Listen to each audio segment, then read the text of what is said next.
তারেক রহমান বাংলাদেশের জন্য ভালো চায় এবং বাংলাদেশকে নেক্সট লেভেলে নেওয়ার জন্য সবকিছু করতেছে। ইভেন আপনারা তো দেখেন সচিবালয়ের যে লাইটগুলো আছে সে কিন্তু নিজ হাতে এগুলোকে অফ করে এবং ওনার যে গাড়ি বহর আছে সেইগুলোর সংখ্যা কমিয়ে দিচ্ছে এবং এভরিথিং ইজ সীমিত আকারে নিয়ে আসছে। এবং কয়েকদিন আওয়ামী লীগের আমলে বা অনেক এর আগের সরকারের আমলে কিন্তু বিভিন্ন প্রকার ট্রেনিংয়ের জন্য কিন্তু অনেক কর্মকর্তা এবং কর্মচারী বিদেশে যায়, তো সেইগুলোও কিন্তু বন্ধ করে দিচ্ছে অপ্রয়োজনীয় যেগুলো। সো ওভারঅল দিন আপনি চিন্তা করে দেখেন খুবই সীমিত আকারে সব কিছু চলতেছে এবং যাতে করে কোনো প্রবলেম ক্রিয়েট না হয় এবং টাকা যাতে সেভ করা যায় এবং সবকিছু যাতে সুন্দরভাবে চলে, বাংলাদেশ সামনের দিকে এগিয়ে যাক, সেই চিন্তা কিন্তু তারেক রহমান করতেছে। কিন্তু প্রশ্ন হচ্ছে বাংলাদেশের যে অন্যান্য কর্মকর্তা কর্মচারী আছে তারা কি সেই চিন্তাটা করতেছে কিনা। এখন একার পক্ষে যদি তারেক রহমান এই চিন্তা করে তাহলে কোনো আউটপুট আসবে না, ইফেক্টিভ কোনো আউটপুটই আসবে না।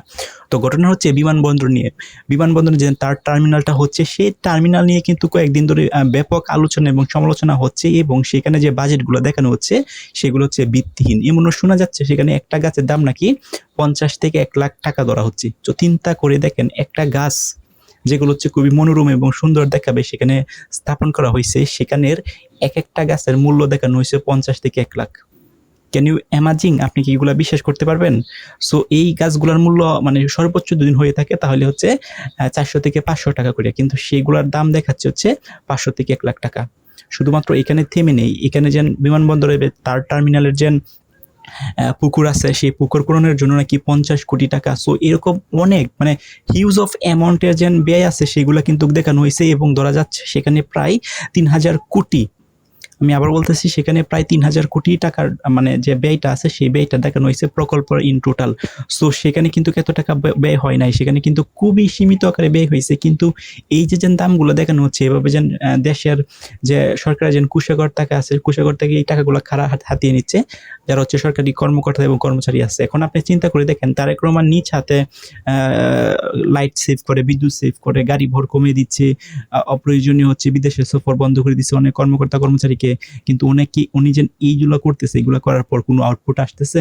আমার তো মনে হচ্ছে কোনো আউটপুটই আসছে না। এগুলোর আউটপুট আসতো যদি এই ধরনের অকারেন্সগুলো না ঘটতো।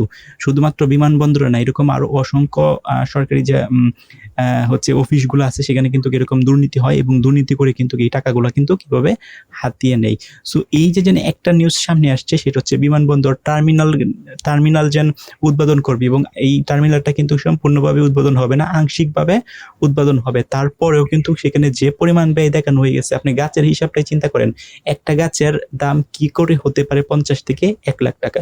সো এই গাছটা কিন্তু আপনাদের দেখা উচিত এবং আমারও দেখা উচিত যে একটা গাছের দাম যদি 50,000 টাকা হয়ে থাকে তাহলে সেটা কি ধরনের গাছ, আসলে কি টাকার গাছ, গোল্ডের গাছ না কি ধরনের গাছ। এবং ছোট্ট গাছ এগুলো আবার বড় না, এগুলোকে পরিচর্যা করা হবে এবং একটা ব্যয় দেখানো হয়েছে সেটা হচ্ছে এই গাছগুলোকে পরিচর্যা করার জন্য এবং পানি দেওয়ার জন্য, প্রপারভাবে মেনটেন্স করার জন্য, সেইটারও যেন একটা মেনটেনেন্স করো, সেটাও কিন্তু হিউজ অফ অ্যামাউন্ট।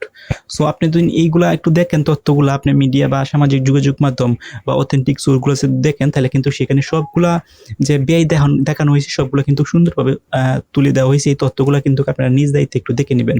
সো এরকম যদি একটা ঘটনাগুলো ঘটে বাংলাদেশের বিভিন্ন যে সরকারি অফিসগুলো আছে এভাবে যদি ঘটতে থাকে তাহলে বাংলাদেশ কিন্তু খুব অচিরেই দুর্বল হয়ে যাবে। সো যেখান থেকে বাংলাদেশের প্রধানমন্ত্রী উনি চেষ্টা করতেছে সেই বাংলাদেশের যাতে ব্যয়টা কম হয়, যাতে করে সবকিছু প্রপারভাবে মেনটেন করা হয়, সেখানে উনি যদি ব্যয় করবে, উনি ধরেন 1 মাসের যে ব্যয়টা মানে আয়টা করবে, যেমন ধরেন লাইট অফ করে আদার্স আনুষঙ্গিক সবকিছু মিলিয়ে সেখানে দেখেন মানে একদিনেই কিন্তু কোটির কোটি টাকা ওরা হাতিয়ে নিচ্ছে বাংলাদেশের যে সরকারি কর্মকর্তা আছে। তো চিন্তা করে দেখেন তাদের জন্য বাংলাদেশ কোথায় চলে যাচ্ছে। তো সরকারের এখন উচিত এই ধরনের সরকারি কর্মকর্তা এবং কর্মচারীদেরকে আগে ধরা, তারপর কিন্তু বাংলাদেশকে সামনের দিকে এগিয়ে নিয়ে যেতে হবে। কারণ একজনে ভালো করবে আরেকজন দেখবেন একজনে দুই দেশটাকে সামনের দিকে একটু এগিয়ে নেয়, আরো 10 জনে কিন্তু এটা আরো 10 গুণ পিছিয়ে নিবে।